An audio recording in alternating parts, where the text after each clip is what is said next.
5년 전, 저는 서울에서 도망치듯 내려왔습니다. 퇴직금 1억 3천을 창업에 다 넣었거든요. 2년 만에 전부 날렸습니다. 거기다 대출까지 받았던 게 있어서 빚도 생겼어요. 전세금 빼서 겨우 갚고 나니까 남은 돈이 1억 남짓이었습니다. 그때 제 나이 57. 다시 취직할 곳도 없고, 그렇다고 또 뭘 해볼 용기도 없었어요. 그래서 선택한 게 귀촌이었습니다. 시골 가면 적게 쓰면서 버틸 수 있지 않을까? 솔직히 그게 다였어요. 근데요, 막상 내려와 보니까 생각했던 것과 많이 달랐습니다. 좋은 점도 있었고요. 예상 못한 문제도 있었어요. 후회했던 순간도 있었고, 그래도 버틴 이유도 있었습니다. 5년이 지난 지금, 저는 어떻게 됐을까요? 부자가 됐을까요? 아니면 더 망했을까요? 오늘은 그 얘기를 솔직하게 해보려고 합니다. 저는 30년을 한 회사에서 일했어요. 대기업은 아니었지만 중견기업이었고요. 월급 꼬박꼬박 나오고 크게 불만 없이 다녔습니다. 그 사이에 작은 아파트 하나 마련했었어요. 대단한 건 아니었지만 그래도 내 집이었거든요. 근데 아들이 둘이잖아요. 둘 다 결혼할 나이가 되니까 고민이 생기더라고요. 요즘 세상에 집 없이 결혼하기 어렵잖아요.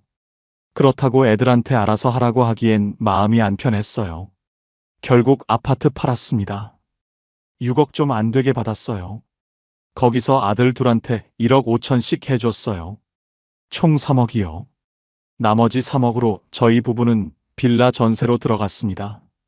내 집에서 전세로 내려앉는 기분이 어떤지 아세요? 씁쓸하더라고요. 그래도 자식들 결혼시켜야지 싶었어요. 부모 마음이 다 그렇잖아요. 그러다 55세 명예퇴직 얘기가 나왔어요. 회사 사정이 안 좋아지면서 구조조정이 시작됐고요. 저도 그 대상에 들어갔습니다. 퇴직금은 1억 3천만 원 정도 받았어요. 30년 다닌 것 치고는 적다 싶었지만 그래도 목돈이긴 했죠. 문제는 그 다음이었어요. 55이면 어디 취직이 되겠어요. 이력서 넣어봤자 연락도 안 오고요. 그래서 생각한 게 창업이었습니다. 주변에서 치킨집 하면 괜찮다는 얘기를 많이 들었거든요. 프랜차이즈 가맹비 내고 인테리어하고 초기 재료비까지. 퇴직금만으로는 부족했어요. 결국 대출을 받았습니다. 1억 7천만 원. 퇴직금 1억 3천에 대출 1억 7천. 총 3억을 창업에 넣은 거예요. 아내는 걱정했어요. 이 나이에 장사를 해본 적도 없는데 괜찮겠어? 저는 자신 있게 말했죠. 프랜차이즈니까 본사에서 다 알려줘. 걱정 마. 지금 생각하면 그게 제일 큰 착각이었어요. 처음 6개월은 그럭저럭 됐습니다. 오픈빨이라고 하잖아요. 동네 사람들이 신기해서 한 번씩 와주더라고요. 근데 그게 끝이었어요. 7개월째부터 매출이 뚝 떨어졌습니다. 한 달에 2천만 원 나오던 게 1천만 원으로 줄었고요. 1년 지나니까 700에서 800만 원밖에 안 나왔어요.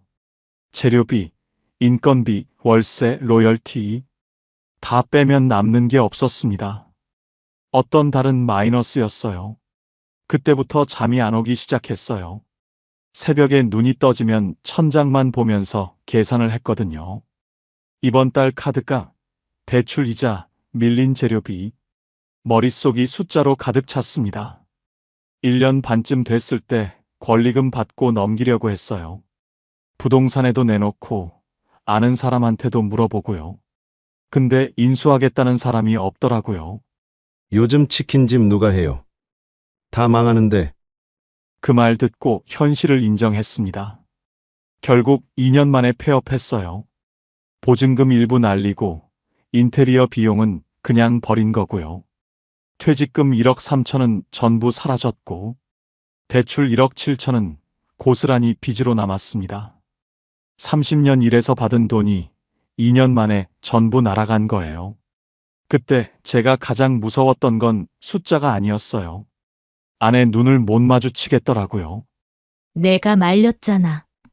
그 말 한마디 안 했거든요, 아내가. 근데 그게 더 힘들었어요. 차라리 뭐라고 하면 싸우기라도 하지. 아무 말 없이 밥 차려주는 뒷모습 보면 가슴이 막 답답했습니다. 자식들한테는 말도 못했어요. 방금 결혼시킨 애들한테 아버지 망했다 하기가 어디 쉽나요? 아버지 요즘 어때요? 물으면 응, 괜찮아 그랬죠. 괜찮은 게 아닌데. 괜찮은 척하는 게 제일 힘들더라고요. 가게 정리하고 나서 한동안 아무것도 못했어요. 하루 종일 집에 있으면서 멍하게 TV만 봤습니다. 뭘 해야 할지 모르겠더라고요. 그러다 현실적인 문제가 눈앞에 닥쳤어요. 대출 1억 7천. 이자만 한 달에 70만 원씩 나가는데 수입은 0원이었거든요. 국민연금은 62세부터 나오는 거라 아직 5년이나 남았고요. 아내가 파트타임으로 일하긴 했는데 그걸로는 이자도 안 됐어요. 이러다 진짜 큰일 나겠다 싶었습니다. 결국 결단을 내렸어요. 전세금을 빼기로 했습니다. 3억짜리 전세였거든요. 거기서 빈 1억 7천을 갚았어요. 남은 돈 1억 3천. 그게 저희 부부한테 남은 전부였습니다. 근데 이 돈으로 서울에서 어떻게 살아요? 월세 얻고 생활비 쓰다 보면 몇 년 못 가서 바닥날 게 뻔했어요. 그때부터 밤마다 검색을 하기 시작했어요. 50대 재취업, 중장년 일자리, 적은 돈으로 사는 법, 별의별 걸 다 찾아봤어요. 근데 현실적으로 되는 게 없더라고요. 경비 일자리도 경쟁이 심하다고 하고, 배달은 체력이 걱정됐고요. 그러다 우연히 귀촌 관련 영상을 보게 됐어요. 시골에서 월 100만 원으로 사는 사람들 얘기였거든요. 집값 싸고, 텃밭에서 채소 키우고, 돈 안 써도 살 수 있다고. 처음엔 그냥 흘려들었어요. 그게 어디 쉽겠어 싶었거든요. 근데 계속 보다 보니까 생각이 바뀌더라고요. 돈을 더 버는 건 지금 내 상황에선 어렵다. 그러면 덜 쓰는 쪽으로 방향을 바꿔야 하는 거 아닌가. 그때부터 진지하게 찾아보기 시작했습니다. 귀농귀촌 종합센터라는 데가 있더라고요. 거기서 빈집 정보도 나오고 지역별로 지원 정책도 정리돼 있었어요. 전북 쪽에 월세 15만 원짜리 빈집도 있었고요. 전남 쪽엔 보증금 1천에 월 20만 원대 농가주택도 있었습니다. 서울에서 월세 살면 보증금의 월세의 관리비에 1억 3천 금방 바닥나요. 근데 시골은 다르더라고요. 작은 집 전세로 들어가면 5천만 원이면 되는 데도 있었어요. 그러면 8천만 원이 손에 남는 거잖아요. 그 돈으로 몇 년은 버틸 수 있겠다 싶었어요. 이거다 싶었습니다. 문제는 아내였어요. 어느 날 저녁에 조심스럽게 꺼냈거든요. 여보, 우리 시골로 내려가면 어떨까? 아내 표정이 굳더라고요. 갑자기 무슨 소리야. 서울에서 이렇게 버티다간 돈 다 없어져. 그래도 시골은 아내는 평생 서울에서만 산 사람이거든요. 시골이라곤 명절에 시댁 가본 게 전부였어요. 거기 가서 뭐 하게. 아는 사람도 없는데. 일단 버티는 거지. 돈 덜 쓰면서. 그게 말이 돼? 첫 번째 대화는 그렇게 끝났어요. 그 뒤로 며칠 동안 서로 말이 없었습니다. 저도 강요하고 싶지 않았거든요. 평생 같이 산 사람한테 나 따라와 하기가 쉽지 않잖아요. 그래서 혼자 가려고 마음 먹었어요. 나 먼저 내려가서 자리 잡을게. 당신은 서울에 있어. 근데 아내가 그러더라고요. 당신 혼자 보내면 거기서 쓰러질 것 같아서 못 보내겠어. 그 말 듣고 눈물이 날 뻔했어요. 참았지만요. 아내가 이어서 말했습니다. 같이 가자. 어차피 여기 있어도 답 없잖아. 그렇게 둘이 내려가기로 결정했어요. 솔직히 말하면 기대는 없었습니다. 잘 살아보자가 아니었거든요. 덜 망하자였어요. 화려하게 성공하겠다는 게 아니라 조용히 버티자는 거였습니다. 그게 저희 부부의 귀촌 이유였어요. 희망이 아니라 생존이었습니다. 저희가 내려간 곳은 전북 쪽 작은 마을이었어요. 인구 500명도 안 되는 동네였고요. 버스는 하루에 4번밖에 안 다녔습니다. 처음 도착했을 때 기억이 나요. 차에서 내리니까 공기가 다르더라고요. 서울처럼 매캐하지 않고 맑았어요. 아내가 심호흡을 하면서 그랬어요. 공기는 진짜 좋다. 저도 그때는 그렇게 생각했어요. 힘들겠지만 어떻게든 되겠지. 새 출발이라고 생각하자. 집은 보증금 3천만 원에 월세 15만 원짜리 농가주택이었어요. 30년 넘은 집이라 낡긴 했지만 방 2개의 마당도 있었거든요. 서울에서는 상상도 못할 가격이잖아요. 처음엔 이 가격에 이 정도면 괜찮다 싶었어요. 마당에 텃밭도 만들 수 있겠다. 여기서 조용히 살면 되겠다. 그렇게 생각했습니다. 그런데 문제는 첫 겨울에 터졌습니다. 시골집은 대부분 단독주택이에요. 아파트처럼 중앙난방이 아니라 기름 보일러를 쓰거든요. 처음엔 그게 뭐가 다른가 싶었어요. 보일러는 다 똑같은 거 아닌가 했거든요. 기름통에 기름 채워놓고 쓰면 되는 거라고만 알았어요. 11월쯤 되니까 슬슬 추워지기 시작했어요. 보일러 틀었습니다. 아무리 기다려도 따뜻해지질 않더라고요. 방바닥은 미지근한데 공기는 차갑고요. 창문 틈새로 바람이 들어오는 게 느껴졌어요. 밤에 자다가 추워서 깼어요. 이불을 덮고 있는데도 코끝이 시리더라고요.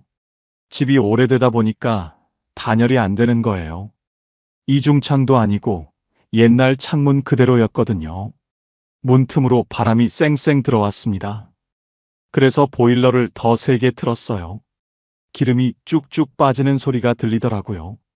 일주일 만에 기름 반통이 사라졌어요. 이거 뭔가 이상하다 싶었습니다. 첫 달 난방비 고지서 받아보고 깜짝 놀랐습니다. 38만 원.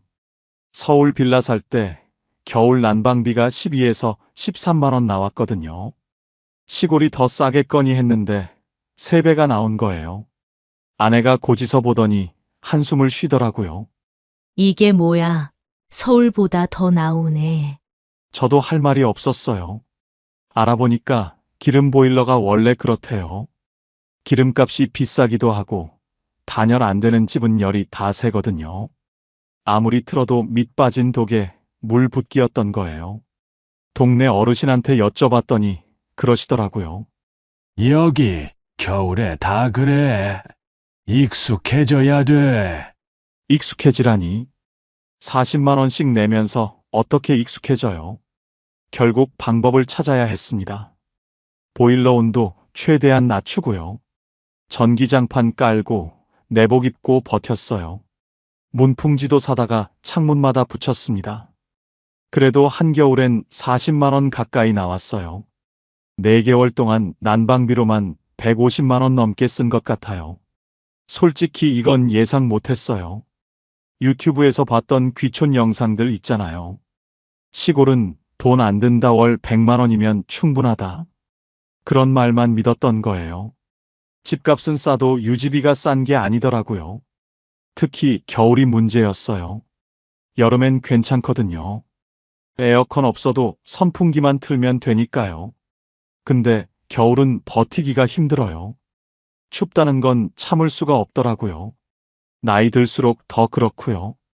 그때 처음으로 귀촌이 정답인가 하는 의문이 들었어요. 아내한테는 말 안 했지만요. 속으로 계속 생각했습니다. 잘못된 선택이었나? 여기서 10년, 20년 버틸 수 있을까? 문제가 이것만 있었던 게 아니었어요. 난방비 문제만 해도 머리가 아팠는데요. 또 다른 문제가 있었어요. 사람이었습니다. 시골 가면 인심이 좋다고들 하잖아요. 이웃끼리 반찬도 나눠 먹고 정도 많고. 저도 그렇게 생각했거든요. 근데 현실은 좀 달랐어요. 처음 이사 왔을 때 동네 한 바퀴 돌면서 인사를 드렸어요. 서울에서 내려왔습니다. 앞으로 잘 부탁드려요. 어르신들 반응이 어땠냐면요. 아, 예. 그게 끝이었어요. 반갑다는 말도 없고, 어디서 왔냐, 뭐 하러 왔냐 묻지도 않으시더라고요. 그냥 쳐다보기만 하고 지나가셨어요. 처음엔 원래 그런가 보다 했어요. 시골 어르신들이 말수가 적으신 거겠지. 시간이 지나면 나아지겠지. 근데 한 달이 지나도 똑같았어요. 길에서 마주치면 제가 먼저 인사를 해요. 안녕하세요. 돌아오는 대답은 고개 한번 까딱. 아니면 그냥 못 본 척 지나가시는 분도 있었어요.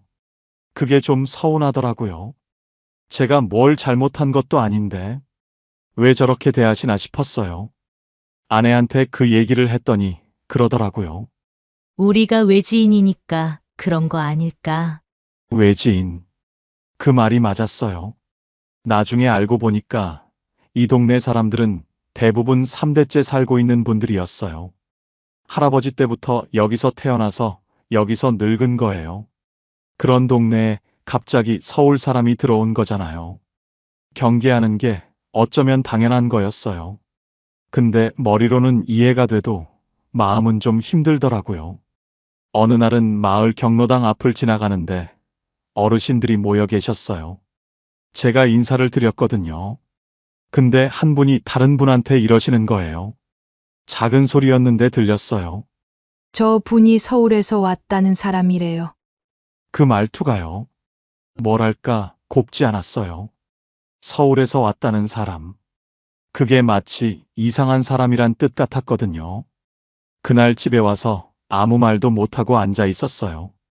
또 한 번은 이런 일이 있었어요. 마을에서 작은 행사가 있었거든요. 경로당에서 점심 같이 먹는 날이었대요. 근데 저희는 아무도 안 알려줬어요. 나중에 지나가다가 사람들이 모여 있는 걸 봤거든요. 오늘 뭐 하세요?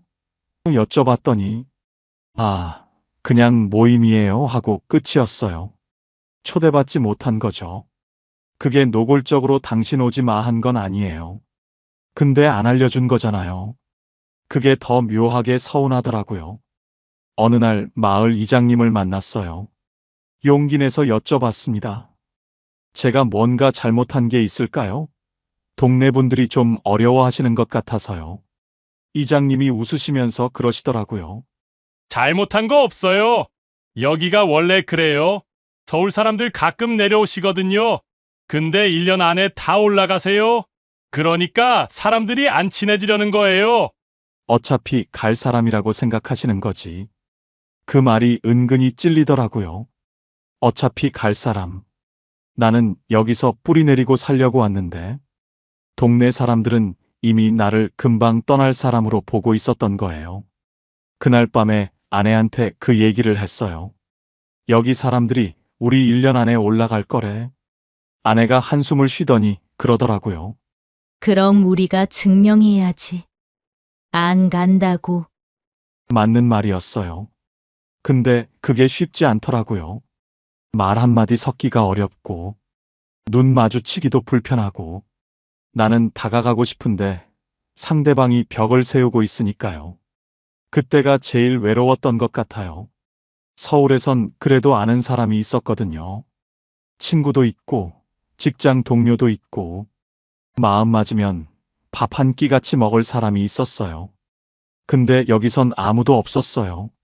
아내밖에.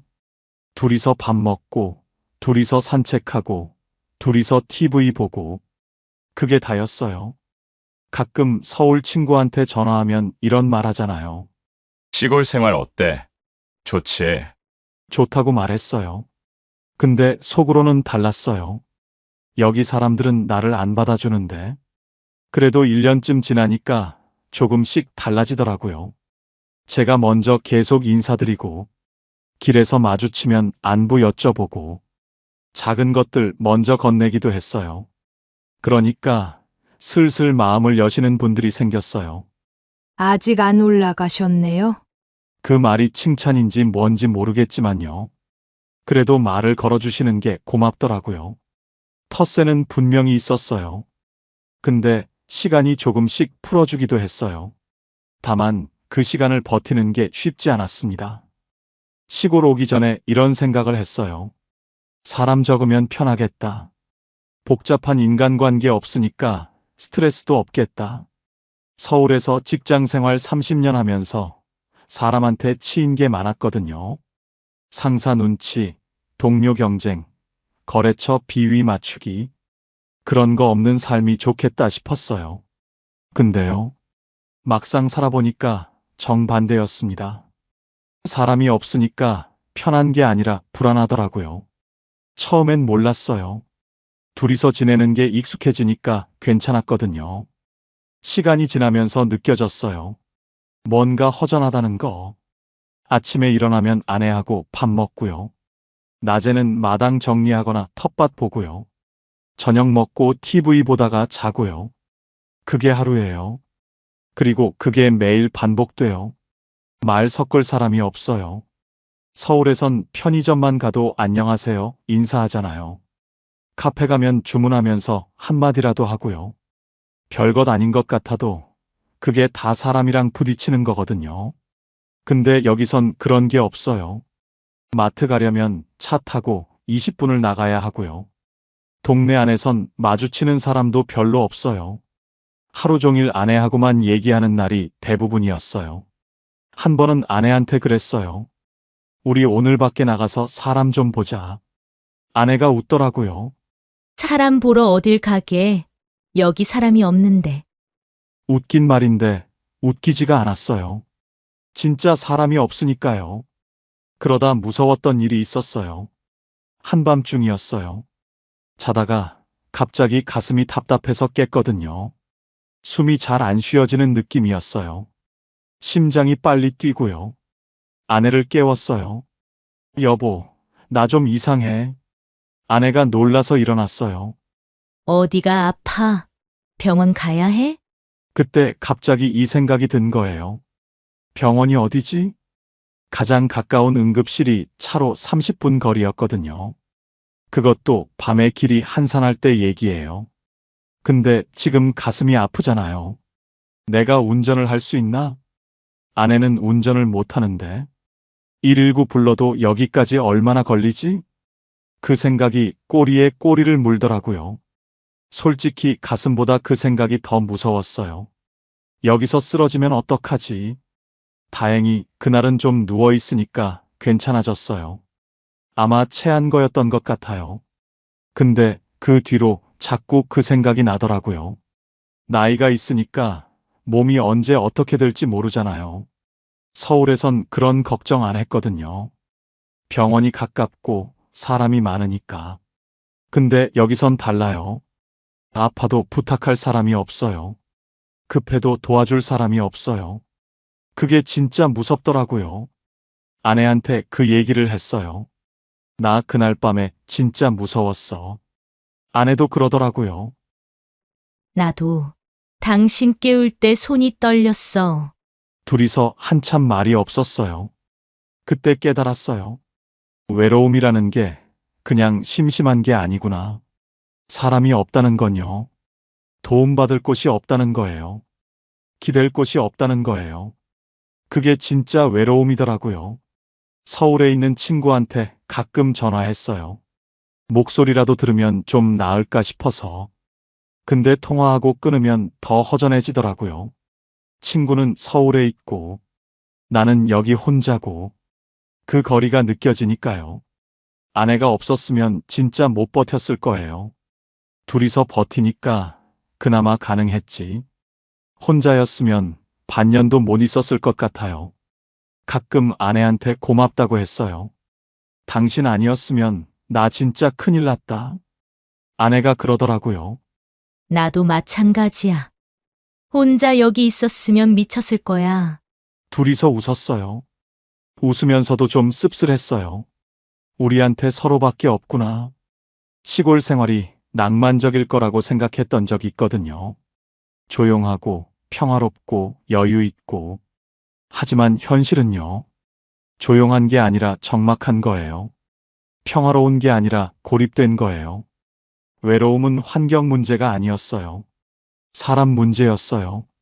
사람이 그리워질 줄 몰랐어요. 시끄러운 게 그리워질 줄 몰랐어요. 그래도 버텼습니다. 버텨야 했으니까요. 근데요. 이렇게 힘든 얘기만 하면 여러분 답답하시죠? 사실 좋은 점도 있었어요. 없었으면 5년을 못 버텼겠죠? 여기까지 들으시면 이런 생각 드실 수 있어요. 그래서 귀촌하지 말라는 얘기야? 힘든 것만 있었던 거야? 아니에요. 좋은 점도 분명히 있었어요. 솔직히 말하면요. 좋은 점이 없었으면 5년을 못 버텼을 거예요. 힘들기만 했으면 1년 만에 올라갔겠죠. 근데 안 올라간 이유가 있어요. 그 얘기를 해볼게요. 제일 먼저 달라진 건 돈이 나가는 속도였어요. 서울에 있을 때는 돈이 계속 빠져나갔거든요. 아무것도 안 해도 나가는 돈이 있잖아요. 월세, 관리비, 교통비, 식비. 밖에 나가면 커피 한 잔, 밥 한 끼. 이것저것 쓰다 보면 한 달에 200만 원은 기본이었어요. 근데 여기선 달랐어요. 월세가 15만 원이에요. 관리비는 없고요. 교통비도 거의 안 들어요. 어차피 차 타고 다니는데 기름값만 나가거든요. 제일 크게 줄어든 건 식비였어요. 텃밭에서 채소를 직접 길렀거든요. 배추, 무, 고추, 상추, 깻잎. 처음엔 어설펐는데 1년 지나니까 제법 되더라고요. 마트에서 채소 살 일이 거의 없어졌어요. 이웃 어르신이 농사 지은 거 나눠주실 때도 있고요. 처음엔 말도 안 걸어주시던 분들이 시간이 지나니까 이거 가져가요 하시더라고요.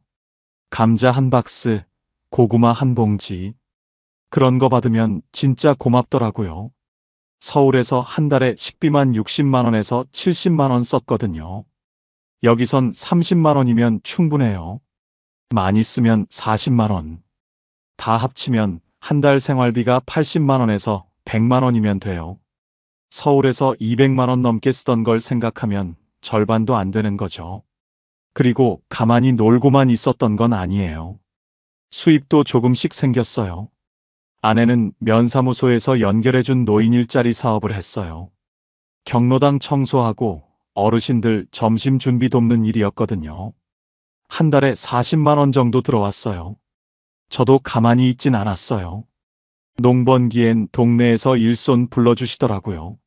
모내기철, 수학철에 하루 일하면 10만 원씩 받았어요. 한 달에 열흘만 나가도 100만 원이 되거든요. 봄하고 가을에 바짝 벌어두면 꽤 됐어요. 대신 비농번기엔 일이 뜸해요. 그때는 마을 환경정비 같은 공공근로 나가서 30만 원에서 40만 원 정도 벌었고요. 연평균 내면 제가 한 달에 50만 원에서 60만 원, 아내가 40만 원, 둘이 합치면 100만 원 정도는 됐어요. 그리고 올해부터 국민연금이 나오기 시작했어요. 62세 되니까 드디어 나오더라고요. 한 달에 80만 원 정도. 많진 않아요. 근데 그거라도 있으니까 숨통이 트이더라고요. 3년 뒤에 65세 되면 기초연금도 나온다고 하더라고요. 그때 되면 좀 더 여유가 생기겠죠. 수입이 지출보다 조금 많아졌어요. 서울에 있었으면 어떻게 됐을까 가끔 생각해요. 1억 3천 가지고 서울에서 월세 살았으면요.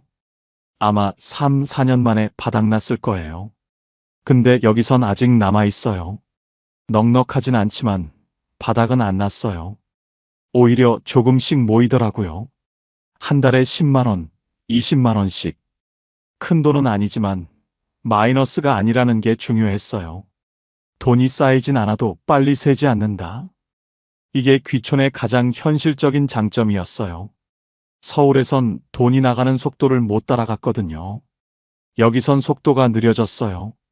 그래서 버틸 수 있었어요. 물론 부자가 된 건 아니에요. 여전히 빠듯해요. 근데 무너지진 않았어요. 그게 제일 큰 차이였어요. 5년이라는 시간이 지났어요. 처음엔 하루하루가 길었거든요. 아침에 눈 뜨면 오늘은 또 뭘 하지 싶었어요. 서울에서 직장 다닐 때는 그런 고민 없었잖아요. 출근하면 할 일이 정해져 있으니까요. 근데 여기선 아무것도 정해진 게 없었어요. 처음엔 그게 불안했어요. 내가 지금 뭘 하고 있는 거지? 이렇게 살아도 되는 건가? 쓸모없는 사람이 된 것 같았어요. 사업 망하고 서울에서 도망쳐 온 사람. 돈도 못 벌고 시골에서 숨어 사는 사람. 스스로를 그렇게 생각했거든요. 근데 1년, 2년 지나면서 생각이 바뀌더라고요. 어느 날 아침이었어요. 텃밭에 나갔는데 상추가 막 자라 있는 거예요. 일주일 전에 씨 뿌려놓은 건데 어느새 싹이 올라와 있더라고요. 그거 보면서 뭔가 뭉클했어요. 내가 심은 게 자라고 있구나. 별것 아닌 것 같잖아요. 근데 그때 느낌이 참 좋았어요. 서울에서 30년 일하면서 그런 느낌 받아본 적 없거든요. 월급은 받았지만 뭔가 키워냈다는 느낌은 없었어요. 근데 여기선 달랐어요. 내가 심고, 내가 물 주고, 내가 거둬요. 그게 다 눈에 보이거든요. 그러면서 조금씩 깨달았어요. 삶이 꼭 바빠야 하는 건 아니구나. 뭔가 대단한 걸 해야 하는 것도 아니구나. 그냥 살아가는 것. 그것만으로도 충분할 수 있구나. 아내하고 관계도 달라졌어요. 서울에 있을 때는 솔직히 대화가 별로 없었거든요. 아침에 일어나면 저는 출근하고, 저녁에 들어오면 피곤해서 TV만 보고, 주말에도 각자 할 일 하고, 같은 집에 사는데 따로 노는 느낌이었어요. 근데 여기선 둘이 붙어 있잖아요. 24시간 같이 있으니까 처음엔 좀 불편했어요. 서로 짜증날 때도 있었고요. 좀 저리 가 있어 싶을 때도 있었어요. 근데 그게 지나니까 대화가 늘더라고요. 아침에 같이 밥 먹으면서 얘기하고, 낮에 텃밭 같이 보면서 얘기하고, 저녁에 산책하면서 얘기하고, 별거 아닌 얘기들이에요. 오늘 날씨 좋다. 배추가 많이 컸네. 저녁에 뭐 먹을까? 근데 그런 대화가 쌓이니까 다르더라고요. 한 번은 아내가 그러더라고요. 우리 결혼하고 이렇게 많이 얘기한 적 없는 것 같아.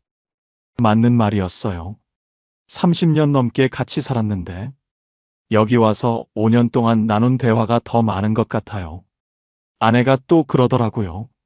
여기 오니까 당신 얼굴이 좀 펴졌어. 제가 그랬대요. 서울에선 항상 얼굴이 굳어 있었대요. 인상을 쓰고 다녔대요. 근데 여기선 좀 풀어졌대요. 제가 느끼기엔 잘 모르겠는데, 아내 눈에는 그렇게 보였나 봐요. 또 하나 깨달은 게 있어요. 비교를 안 하게 되더라고요. 서울에 있을 때는 자꾸 비교하게 됐거든요. 친구 만나면 쟤는 집도 있고 연금도 많은데 나는 뭐지? 뉴스 보면 다들 잘 사는데 나만 왜 이러지? 그런 생각이 계속 들었어요. 근데 여기선 그런 게 없어요. 비교할 사람이 없거든요. 다들 비슷비슷하게 사니까요. 돈 많은 사람도 없고, 잘난 척하는 사람도 없고, 그냥 각자 살아가는 거예요. 그게 편하더라고요. 급하지 않은 삶, 비교 없는 삶, 눈치 안 봐도 되는 삶, 돈으로 살 수 없는 것들이에요. 가끔 서울 친구들이 전화해요. 너 거기서 뭐 하냐? 심심하지 않아? 심심할 때도 있어요. 근데 불행하진 않아요. 서울에 있을 때는 바빴는데 불행했거든요. 여기선 심심한데 괜찮아요. 뭐가 더 나은 건지는 모르겠어요. 사람마다 다를 테니까요. 근데 저한테는 이게 맞았어요. 5년 전에는 몰랐어요. 도망치듯 내려왔으니까요. 근데 지금은 알 것 같아요. 여기서 배운 게 있어요. 삶은 성공하거나 실패하는 게 아니라 그냥 이어가는 거라는 것. 멈추지 않으면 괜찮다는 것. 그걸 여기서 배웠어요. 5년이 지난 지금 저는 어떻게 됐을까요? 솔직하게 말씀드릴게요. 부자가 되진 않았어요. 빚이 다 사라지지도 않았고요. 아들한테 결혼 자금으로 준 3억. 그건 돌려받을 생각 없어요. 부모 마음이 그런 거잖아요. 근데 창업하면서 날린 퇴직금 1억 3천. 그건 다시 못 모았어요. 지금 통장에 있는 돈은 처음보다 조금 줄었어요. 그래도 바닥은 안 났어요. 서울에 있었으면 어땠을까요? 아마 지금쯤 돈 다 떨어졌을 거예요. 어디서 뭘 하고 있었을지 모르겠어요. 근데 여기선 버티고 있어요. 한 달에 들어오는 돈이 나가는 돈보다 조금 많아요. 그게 전부예요. 화려하지 않아요. 여유롭지도 않고요. 근데 무너지진 않았어요. 귀촌이 인생을 바꿔주진 않았어요.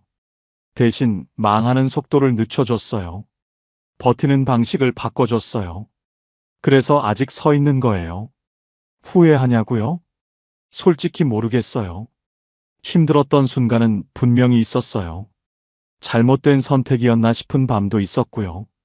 근데 다시 그때로 돌아가도 같은 선택을 할 것 같아요. 다른 방법이 없었으니까요. 귀촌은 정답이 아니에요. 근데 오답도 아니에요. 누군가에겐 도피일 수 있고, 누군가에겐 생존일 수 있어요. 저한텐 생존이었어요. 오늘 제 얘기 들어주셔서 감사합니다. 길게 얘기했는데요. 정리하면 이래요. 퇴직금 1억 3천 창업에 다 날리고, 남은 돈 1억 3천 들고 시골로 내려왔어요. 난방비에 놀랐고, 텃세에 서운했고, 외로움에 힘들었어요. 근데 돈은 덜 나갔고, 일도 조금씩 생겼고, 마음은 편해졌어요. 5년 지난 지금, 부자는 안 됐지만 무너지지도 않았어요. 그게 제 귀촌 이야기예요. 여러분이라면 어떻게 하셨을까요? 서울에서 끝까지 버티는 선택. 아니면 귀촌으로 내려가서 시간을 사는 선택. 정답은 없는 것 같아요. 사람마다 상황이 다르니까요. 다만 저는 이렇게 생각해요. 중요한 건 어디서 사느냐가 아니라 어떻게 버티느냐인 것 같아요. 서울에서 버틸 수 있으면 서울에서 버티면 되고, 시골에서 버틸 수 있으면 시골에서 버티면 돼요. 방법은 다를 수 있어요. 근데 목표는 같잖아요. 무너지지 않는 것, 끝까지 서 있는 것. 저는 그 방법이 귀촌이었던 거예요. 혹시 지금 힘드신 분 계시면요. 너무 자책하지 마세요. 저도 그랬거든요. 사업 망하고 아내 눈도 못 마주치고 도망치듯 내려왔어요. 근데 5년 버텼어요. 아직 서 있어요. 여러분도 할 수 있어요. 오늘 영상이 도움이 되셨다면 구독이랑 좋아요 한 번씩 부탁드립니다. 저희 채널은 이렇게 노후 준비, 현실적인 돈 이야기를 전해드리고 있거든요. 다음에도 도움되는 이야기 가져올게요. 여러분 생각은 어떠신가요? 귀촌 해볼만 할까요, 말까요? 댓글로 편하게 나눠주세요. 긴 영상 끝까지 들어주셔서 감사합니다. 고령자 복지주택에 들어가면 정말 노후 걱정을 내려놔도 되는 걸까요? 최점순 씨는 월세 5만 원에서 12만 원이라는 말을 처음 들었을 때 솔직히 마음이 많이 놓였다고 했습니다. 집 걱정만큼은 이제 끝났구나. 그렇게 생각하며 이곳에 들어왔습니다. 하지만 생활이 시작되고 나서야 월세 말고 미처 계산하지 못했던 현실들이 조금씩 모습을 드러내기 시작합니다. 오늘은 고령자 복지주택에서 실제로 생활하고 있는 한 분의 이야기를 들려드립니다. 최점순 씨는 올해 72살입니다. 3년 전까지만 해도 서울 외곽의 작은 빌라에서 전세로 살고 있었어요. 보증금 5천만 원. 그게 그가 가진 전부였습니다.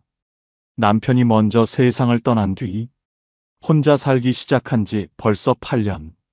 국민연금과 기초연금 합쳐서 70만 원 남짓이 한 달 생활비였어요. 그런데 문제가 생겼습니다. 집주인이 전세를 월세로 바꾸겠다고 했거든요. 보증금 2천만 원에 월세 35만 원. 계산을 해봤어요. 전세금 차액 3천만 원이 손에 들어와도 매달 35만 원씩 나가면 7년이면 바닥이 납니다. 그때 나이가 79. 80 되기 전에 또 집을 구해야 하는 거예요. 그는 밤잠을 설쳤습니다. 이 나이에 또 이사를 해야 하나. 그것도 돈이 다 떨어진 다음에. 그러다 주민센터에서 처음 들었어요. 고령자 복지주택이라는 게 있다고. 보증금 300만 원, 월세 5만 원. 거기다 한번 들어가면 평생 살 수 있다고요. 처음엔 믿기지 않았어요. 그런 집이 진짜 있어? 신청하고 몇 달을 기다렸습니다. 그리고 당첨 연락을 받았어요. 5천만 원 전세금 중 300만 원만 보증금으로 내고 나머지는 고스란히 손에 남았습니다. 매달 70만 원 중 5만 원만 월세로 나가니까 65만 원이 생활비로 남았어요. 입주 전에 현장을 보러 갔습니다. 건물 안에 경로당도 있고 건강관리실, 식당까지 갖춰져 있었어요. 문턱 없는 구조에 화장실엔 안전 손잡이까지. 혼자 살아도 안심이 되겠구나. 복지관이 바로 붙어 있으니 외롭지도 않겠구나. 이사 날짜를 잡으면서 오랜만에 마음이 가벼웠습니다. 드디어 걱정 없이 살 수 있는 집이 생겼구나. 이제 노후 걱정은 끝이구나.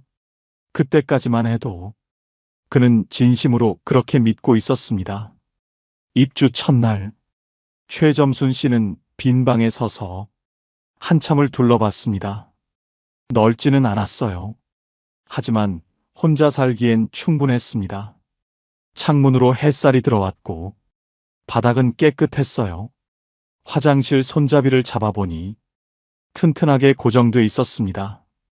여기서 살면 되겠구나. 이제 진짜 내 집이구나. 짐을 풀면서 계속 그 생각만 했어요. 월세 5만 원. 이 돈이면 한 달에 65만 원이 남는다. 밥 해먹고 병원 다니고 가끔 손주한테 용돈도 줄 수 있겠다. 그는 그렇게 계산하고 있었습니다. 그런데요. 첫 달이 지나고 나서야 그가 빠뜨린 게 있다는 걸 알게 됐어요. 월세는 5만 원이 맞았습니다. 하지만 그게 전부가 아니었어요. 전기세 고지서가 왔습니다. 혼자 사는데 뭘 얼마나 썼다고. 그렇게 생각하며 열어봤어요. 1만 8천 원.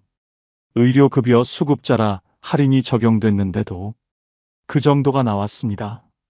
며칠 뒤 수도세 고지서가 왔어요. 8천 원. 가스비도 왔습니다. 난방은 거의 안 틀었는데 밥 해먹고 물 때운 것만으로 1만 원이 나왔어요.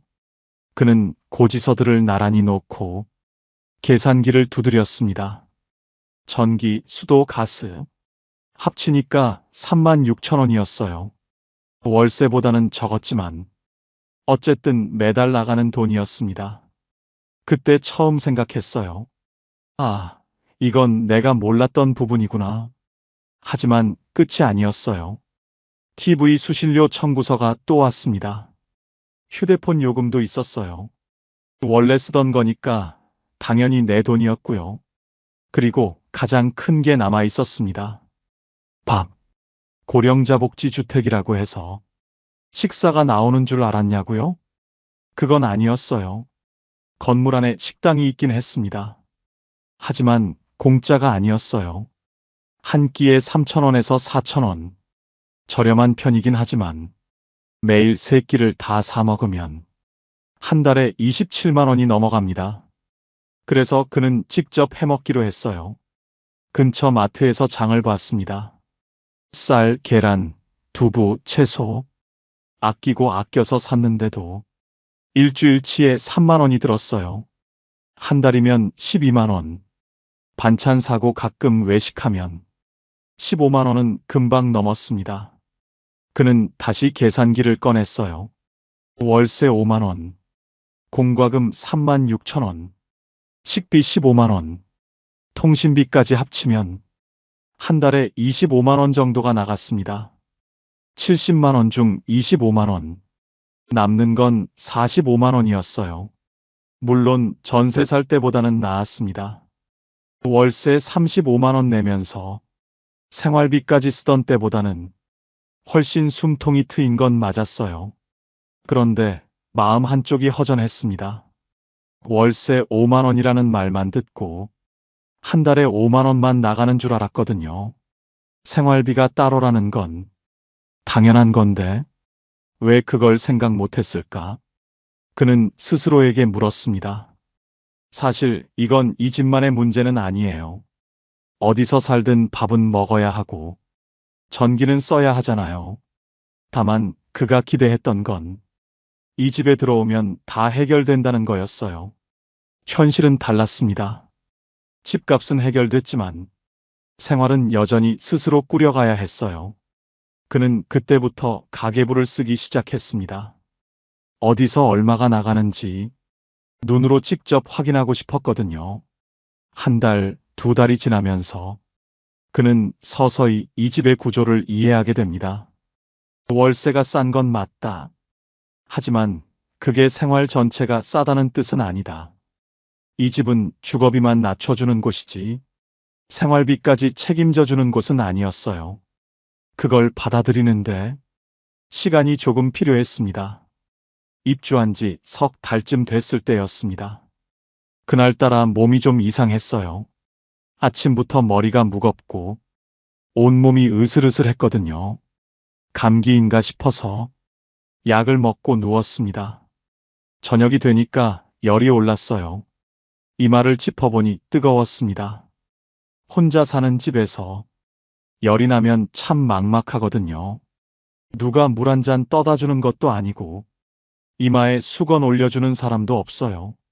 그는 침대에 누운 채 천장만 바라봤습니다. 고령자 복지주택이니까 누군가 와서 도와주지 않을까. 잠깐 그런 생각이 스쳤어요. 하지만 아무도 오지 않았습니다. 당연한 거예요. 이곳은 요양원이 아니거든요. 건물 안에 건강관리실이 있긴 했습니다. 낮 시간에 간호사가 상주하는 곳이에요. 혈압도 재주고 간단한 건강 상담도 해줘요. 그런데 밤에는 문을 닫습니다. 그가 열이 난 건 저녁 8시쯤이었어요. 건강관리실은 이미 닫혀 있었고 복지관도 운영 시간이 끝난 뒤였습니다. 비상벨이 있긴 했어요. 화장실과 침실에 설치된 빨간 버튼. 위급할 때 누르면 관리실로 연결된다고 했어요. 그런데 열이 난다고 비상벨을 누를 수는 없잖아요. 119를 부를 정도는 아니었고 그냥 누워서 버텨야 하는 상황이었습니다. 그는 물을 마시려고 일어났어요. 어지러웠습니다. 부엌까지 걸어가는 게 힘들었어요. 겨우 물을 떠서 돌아와 다시 누웠습니다. 그때 생각했어요. 만약 지금 쓰러지면 어떻게 되지? 아무도 모르겠구나. 아들한테 전화할까 싶었지만 밤늦은 시간에 걱정만 끼칠 것 같았어요. 그래서 참았습니다. 다음 날 아침, 열은 조금 내렸지만 몸은 여전히 무거웠어요. 그는 건강관리실로 내려갔습니다. 간호사가 체온을 재주고 약국에서 약을 사오라고 했어요. 병원 가셔야 할 것 같아요. 혼자 가실 수 있으세요? 간호사가 물었습니다. 그는 고개를 끄덕였어요. 혼자 갈 수 있다고 했습니다. 사실은 자신이 없었어요. 버스 타고 병원까지 가는 게 쉽지 않을 것 같았거든요. 그런데 다른 방법이 없었습니다. 이곳에서는 아파도 병원은 스스로 가야 했어요. 누가 데려다주는 시스템이 아니었습니다. 그는 천천히 옷을 입고 버스 정류장까지 걸어갔어요. 10몇 분 정도 거리였는데 그날은 30분처럼 느껴졌습니다. 병원에서 진료받고 약 타서 돌아오니까 오후가 다 됐어요. 집에 들어와서 다시 누웠습니다. 그리고 생각했어요. 이 집은 건강한 사람을 위한 집이구나. 복지시설이 있다고 해서 누군가 돌봐주는 게 아니었어요. 건강관리실은 상담을 해주는 곳이지 간병을 해주는 곳이 아니었습니다. 아프면 스스로 병원에 가야 하고 약도 스스로 챙겨 먹어야 했어요. 만약 거동이 어려워지면 이 집에서 계속 살 수 있을까? 그는 처음으로 그런 생각을 했습니다. 입주할 때는 몰랐어요. 건강하니까요. 혼자서 다 할 수 있으니까요. 그런데 하룻밤 아프고 나니까 보이는 게 달라졌습니다. 이 집은 혼자 생활할 수 있는 사람을 위한 곳이에요. 스스로 밥해 먹고 스스로 병원 다니고 스스로 일상을 꾸려갈 수 있는 사람. 그게 이 집의 전제였습니다. 도움이 필요한 순간이 오면 이 집은 더 이상 선택지가 아닐 수도 있어요. 그는 며칠 뒤 완전히 나았습니다. 다시 평소처럼 생활하게 됐어요. 하지만 그날 밤의 기억은 남았습니다. 혼자 열이 나서 누워있던 밤, 천장만 바라보며 버텼던 시간, 그때 느꼈던 막막함은 쉽게 잊히지 않았어요. 어느 주말이었어요. 아들이 오랜만에 찾아온다고 했습니다. 손주도 데리고 온다고요. 최점순 씨는 아침부터 분주했어요. 방을 치우고 과일을 깎아놓고 손주가 좋아하는 과자도 사뒀습니다. 오후 2시쯤 아들이 도착했어요. 손주가 뛰어들어오면서 안겼습니다. 할머니! 그 한마디에 마음이 풀어졌어요. 아들은 집안을 둘러봤습니다. 깔끔하고 안전하게 돼 있다며 안심이 된다고 했어요. 거실에 앉아서 이야기를 나눴습니다. 손주는 과자를 먹으며 돌아다녔고요. 시간이 금방 갔어요. 어느새 저녁이 됐습니다. 아들이 말했어요. 엄마, 오늘 여기서 자고 갈까? 내일 아침에 같이 밥 먹고 가면 안 돼? 최점순 씨는 잠깐 말이 없었습니다. 사실 그러고 싶었어요. 손주랑 아침까지 같이 있고 싶었거든요. 그런데 이 집에서는 그게 어려웠습니다. 입주할 때 안내를 받았어요. 가족이나 지인이 방문하는 건 자유롭지만 숙박은 원칙적으로 제한된다고요. 공동주택이라서 그렇다고 했어요. 한 사람이 계약한 집에 다른 사람이 계속 머무르면 관리가 어려워진다고요. 규정이 그렇다는 건 알았어요. 이해도 됐습니다. 그런데 막상 아들이 자고 갈까 하고 물었을 때 그 말을 꺼내기가 쉽지 않았어요. 그냥 오늘은 돌아가. 다음에 낮에 또 와. 아들은 고개를 갸우뚱했어요. 왜? 좁아서 그래? 우리 거실에서 자도 되는데. 최점순 씨는 웃으면서 말했습니다.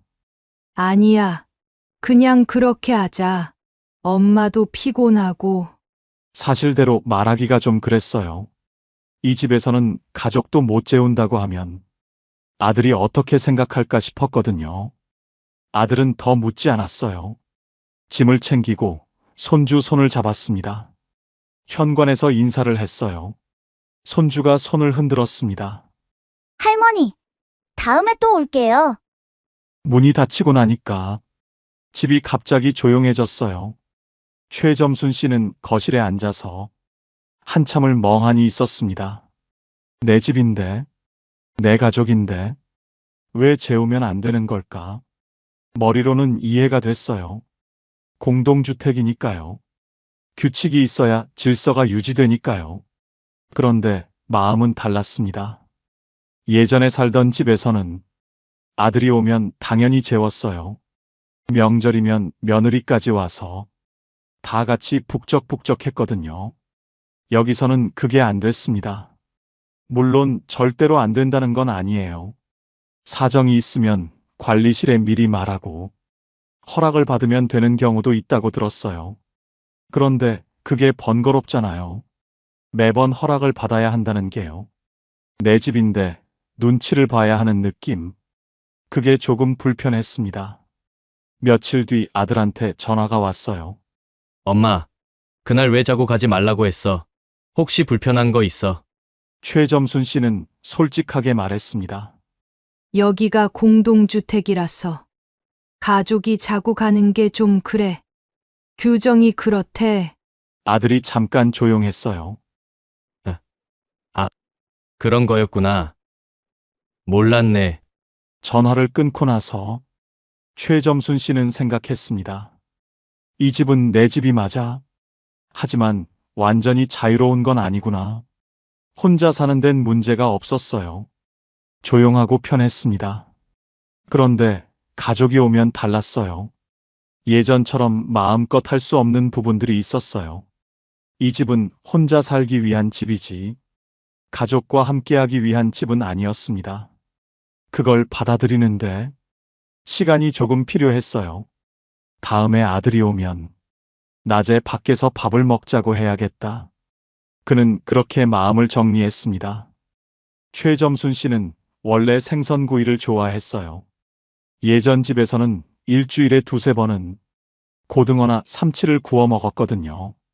밥 한 공기에 잘 구운 생선 한 토막. 그게 그에게는 최고의 한 끼였습니다.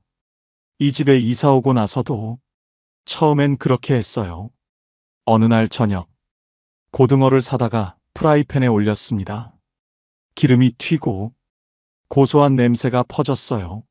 맛있게 먹고 설거지를 했습니다. 창문을 열어 환기도 시켰어요. 그런데 다음 날 아침, 복도에서 이웃을 마주쳤습니다. 어제 생선 구우셨어요? 그 말투가 좀 묘했어요. 불편하다는 게 느껴졌거든요. 최점순 씨는 당황했습니다. 네. 고등어 좀 구웠는데요. 이웃이 웃으면서 말했어요. 냄새가 좀 났어요. 복도까지 퍼지더라고요. 다음엔 환기 좀 더 해주세요. 얼굴이 화끈거렸습니다. 내 집에서 내가 밥을 해 먹는데 그게 뭐가 문제가 되나? 속으로는 그런 생각이 들었어요. 그런데 말대꾸를 할 수는 없었습니다.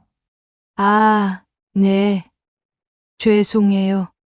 다음엔 조심할게요. 집에 들어와서 한참을 앉아 있었어요. 예전 집에서는 그런 소리 들은 적이 없었거든요. 빌라였지만 환기만 잘하면 됐었어요. 여기는 달랐습니다. 복도가 실내로 연결돼 있었고 환기 시스템도 달랐어요. 냄새가 쉽게 퍼지는 구조였습니다. 그 뒤로 생선을 안 굽게 됐어요. 먹고 싶을 때는 마트에서 구운 걸 사다 먹었습니다. 집에서 직접 굽는 건 포기했어요. 김치찌개도 조심하게 됐습니다. 고춧가루 많이 넣고 끓이면 냄새가 강하거든요.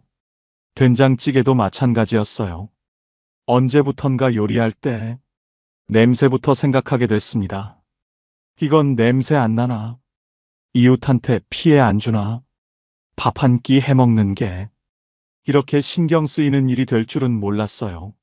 냄새만 그런 게 아니었습니다. 어느 날 저녁, TV를 보다가 깜빡 잠이 들었어요. 자정쯤 눈을 떴는데 TV가 그대로 켜져 있었습니다. 소리가 꽤 컸어요. 부랴부랴 리모컨을 찾아서 껐습니다. 다음 날 또 이웃을 마주쳤어요. 어젯밤에 TV 소리 좀 났어요. 밤에는 조금만 줄여주시면 안 될까요? 또 그 말이었습니다. 최점순 씨는 사과했어요. 깜빡 잠이 들었다고요. 그 뒤로는 저녁 9시만 넘으면 TV 소리를 확 줄였습니다. 가끔은 귀가 어두워서 소리를 키우고 싶을 때도 있었어요. 그런데 그러면 또 민폐가 될 것 같았어요. 이어폰을 사야 하나? 그런 생각까지 했습니다. 엘리베이터에서도 마찬가지였어요. 혼자 탈 때는 괜찮았는데 다른 입주자와 함께 타면 괜히 눈치가 보였습니다. 인사를 해야 하나? 말을 걸어야 하나? 가만히 있으면 무뚝뚝해 보이나? 별것 아닌 것 같지만 매일 반복되니까 은근히 신경이 쓰였어요. 복도에서 통화할 때도 조심했습니다. 목소리가 울리거든요. 아들한테 전화가 오면 얼른 집 안으로 들어가서 받았어요. 예전에는 안 그랬거든요.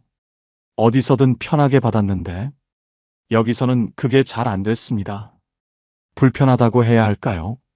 그건 좀 다른 것 같아요. 불편하다기보다는 신경 쓸 일이 많아졌다는 거예요. 혼자 사는 집인데 혼자만의 생활은 아닌 느낌. 내 행동 하나하나가 누군가에게 영향을 줄 수 있다는 걸 늘 의식하면서 사는 거예요. 최점순 씨는 원래 조용한 편이었어요. 남한테 피해 주는 걸 싫어했고요. 그래서 적응은 어렵지 않았습니다.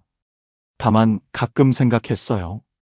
예전처럼 마음 편하게 생선 굽고 TV 크게 틀고 아무 눈치 안 보고 살던 때가 문득 그리울 때가 있었어요. 이 집에서의 생활은 배려가 기본이었습니다. 나만 편하면 되는 게 아니라 옆집도 윗집도 아랫집도 다 같이 신경 써야 했어요. 그게 공동주택이라는 거였습니다. 익숙해지는데 시간이 좀 걸렸어요. 지금은 많이 적응했습니다. 그래도 가끔은 생각해요. 고등어 한 마리 마음껏 굽고 싶다. 최점순 씨가 이 집을 처음 봤을 때 위치는 크게 신경 쓰지 않았어요. 버스 정류장까지 걸어서 15분, 병원까지는 버스로 20분, 마트는 걸어서 10분 거리. 나쁘지 않다고 생각했습니다. 예전에 살던 동네보다 조금 외진 건 맞았어요. 하지만 감당할 수 있는 정도였거든요. 입주 초반에는 괜찮았습니다. 날씨 좋은 날 마트까지 걸어가는 게 산책처럼 느껴지기도 했어요. 버스 타고 병원 다녀오는 것도 별로 힘들지 않았고요. 그런데 시간이 지나면서 조금씩 달라지기 시작했습니다. 그해 겨울이 유난히 추웠어요. 병원 가는 날이었습니다. 두꺼운 외투를 입고 집을 나섰어요. 버스 정류장까지 15분.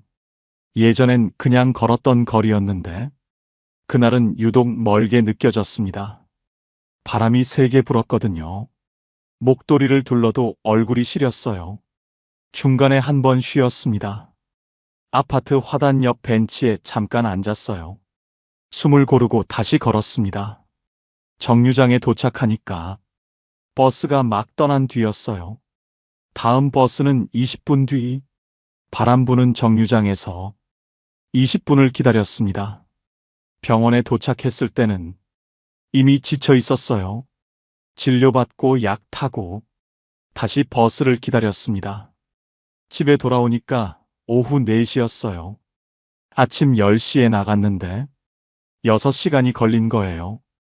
그날 저녁밥도 제대로 못 먹고 바로 누웠습니다. 너무 피곤했거든요. 그때 처음 생각했어요. 이 거리가 앞으로도 괜찮을까? 지금은 걸을 수 있으니까 괜찮아요. 버스도 탈 수 있고요. 그런데 5년 뒤에는, 10년 뒤에는 다리가 더 약해지면 이 15분이 30분이 될 수도 있어요. 버스 계단 오르는 게 힘들어질 수도 있고요. 병원 한 번 가는 게 하루 일이 될 수도 있겠구나. 그런 생각이 들었습니다. 여름에도 마찬가지였어요. 장을 보러 마트에 갔습니다. 쌀이랑 채소를 좀 샀어요.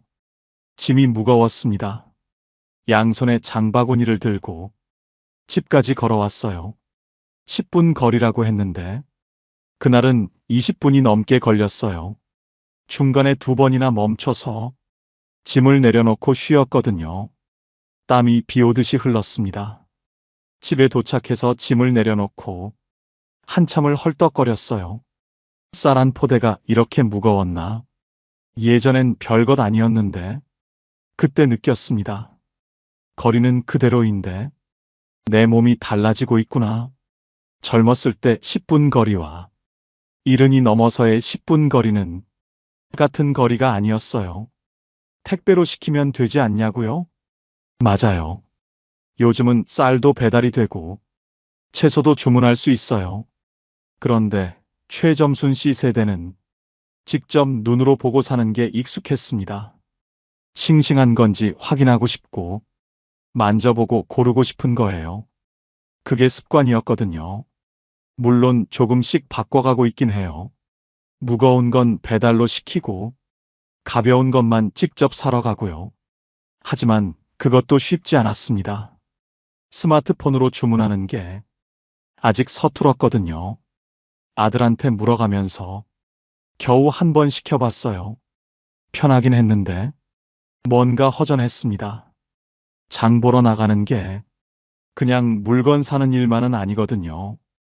바깥 공기도 쐬고 사람 구경도 하고 그게 다 일상이었는데요. 집 안에만 있으면 하루가 너무 길었어요. 그래서 힘들어도 나가게 됐습니다. 마트까지 걸어가고 정류장까지 걸어가고요. 다만 예전처럼 가볍게 다녀오는 건 아니었어요. 나갈 때마다 마음의 준비를 했습니다. 오늘 컨디션 괜찮나? 날씨는 어떤가? 짐이 많으면 어떻게 하나? 그런 것들을 미리 생각하고 나서야 문을 열 수 있었어요. 예전 동네는 뭐든 가까웠거든요. 병원도 걸어서 5분, 마트도 바로 앞이었어요. 여기는 달랐습니다. 조용하고 공기 좋은 건 맞았어요. 복지시설도 잘 돼 있었고요. 그런데 생활권이 좁았습니다. 가까운 곳에 뭐가 있는지보다 내가 얼마나 움직일 수 있는지가 더 중요해졌어요. 최점순 씨는 요즘 생각합니다. 지금은 괜찮아. 아직은 걸을 수 있으니까.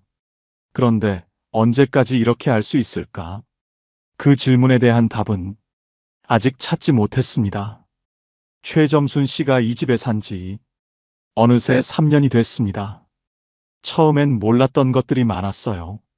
생활비가 따로라는 것도, 아프면 혼자 버텨야 한다는 것도, 가족이 자고 가기 어렵다는 것도 하나씩 부딪히면서 알게 됐습니다. 그렇다고 이 집이 나쁘다는 건 아니에요. 오히려 지금은 이 집이 자기한테 맞는다고 생각해요. 다만 모든 사람한테 맞는 집은 아니라는 걸 이제는 알게 됐습니다. 가끔 지인들한테 연락이 와요. 나도 고령자 복지주택 들어가고 싶은데 어때? 살만해? 그러면 최점순 씨는 먼저 이렇게 물어봐요. 혼자서 밥 해 먹을 수 있어? 혼자서 병원 다닐 수 있어? 그게 제일 중요하거든요. 이 집은 누군가 돌봐주는 집이 아니에요. 요양시설도 아니고 실버타운도 아니에요. 복지시설이 있긴 하지만 그건 부가적인 거예요. 기본은 혼자 사는 거예요. 스스로 일상을 꾸려가는 거예요. 밥도 직접 해야 하고, 청소도 직접 해야 하고, 아프면 직접 병원에 가야 해요. 그게 가능한 사람한테는 정말 좋은 선택지가 될 수 있어요. 월세가 싸니까 경제적 부담이 확 줄어들거든요. 최점순 씨처럼 국민연금이랑 기초연금으로 70만 원 정도 받는 분들한테는 이 집이 정말 큰 도움이 됩니다. 일반 월세로 35만 원 내면 남는 돈이 거의 없잖아요. 여기선 월세가 5만 원이니까 그 차이가 어마어마한 거예요. 그리고 오래 살 수 있다는 것. 이것도 큰 장점이에요. 계약 갱신하면서 30년, 50년까지 살 수 있거든요. 나이 들어서 집 걱정 안 해도 된다는 게 얼마나 마음 편한 일인지 몰라요. 이사 걱정 없이 죽을 때까지 여기 있을 수 있다는 거. 그게 이 집의 가장 큰 장점이었습니다. 하지만요, 이 집이 안 맞는 사람도 있어요. 최점순 씨가 보기에 이런 분들한테는 좀 어려울 것 같았어요. 첫 번째, 사람 만나는 걸 좋아하는 분. 이 집은 조용해요. 너무 조용해요. 입주민들이 대부분 혼자 사시는 분들이고 다들 조용히 지내거든요. 복도에서 마주쳐도 인사 정도만 하고 지나가요. 함께 어울려서 뭘 하는 분위기는 아니에요. 물론 복지관에서 프로그램이 있긴 해요. 체조도 하고 노래교실도 하고요. 그런데 그것도 본인이 적극적으로 나가야 해요. 가만히 있으면 아무도 안 불러요. 사람들이랑 북적북적하게 지내고 싶은 분은 여기가 좀 심심할 수 있어요. 두 번째, 가족이 자주 오가는 분. 아까 말씀드렸듯이 가족이 방문하는 건 괜찮아요. 하지만 숙박은 어려워요. 명절 때 자녀들이 와서 다 같이 자고 가고 싶은 분들한테는 이 구조가 불편할 수 있어요.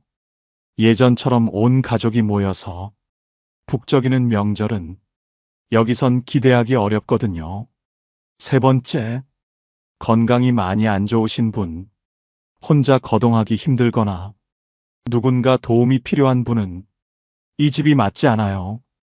여기는 돌봄 서비스가 없거든요. 건강관리실에서 상담은 해주지만 매일 챙겨주는 건 아니에요. 거동이 불편해지면 다른 선택지를 찾아야 해요. 요양시설이나 돌봄 서비스가 있는 곳으로요. 최점순 씨는 그래서 요즘 건강관리에 더 신경을 씁니다. 여기서 오래 살려면 내가 건강해야 하거든요. 아침마다 복지관에서 하는 체조에 나가고 일주일에 2번은 산책을 해요. 다리 힘이 빠지면 이 집에서 못 살게 될 수도 있으니까요. 그게 이 집의 조건이에요.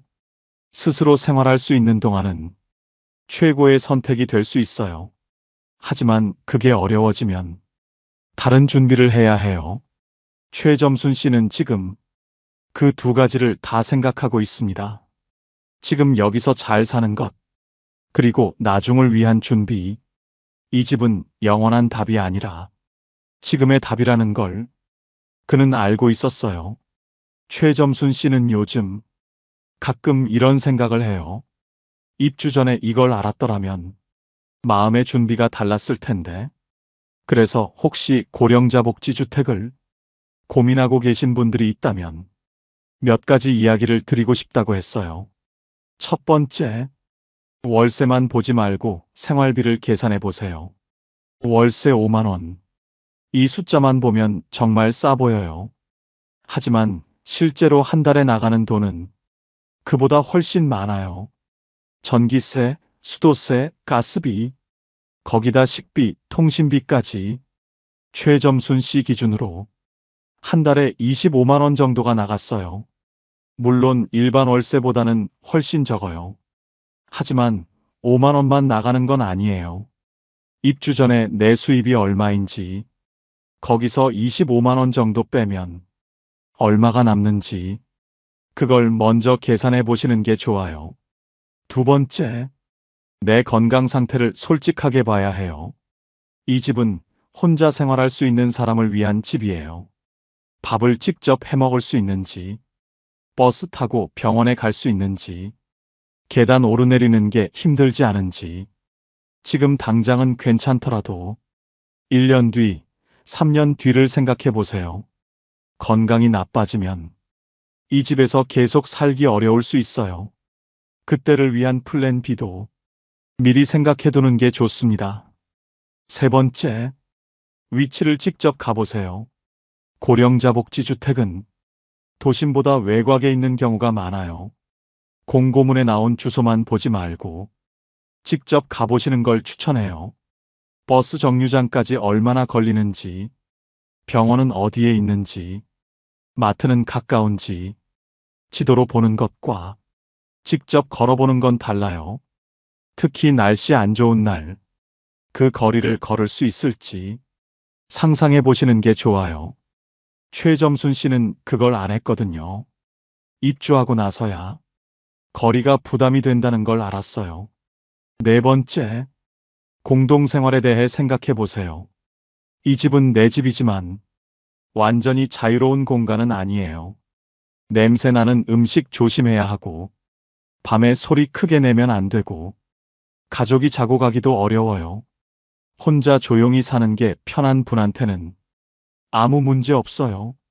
하지만 예전처럼 내 집에서 마음대로 하고 싶은 분한테는 스트레스가 될 수 있어요. 나는 어떤 생활을 원하는지, 이 집의 규칙을 받아들일 수 있는지, 그것도 미리 생각해 보시면 좋겠어요. 다섯 번째, 기대를 조금 낮추세요. 고령자 복지주택이라는 이름이 주는 느낌이 있어요. 복지주택, 고령자를 위한, 그래서 뭔가 다 해결될 것 같은 기대가 생겨요.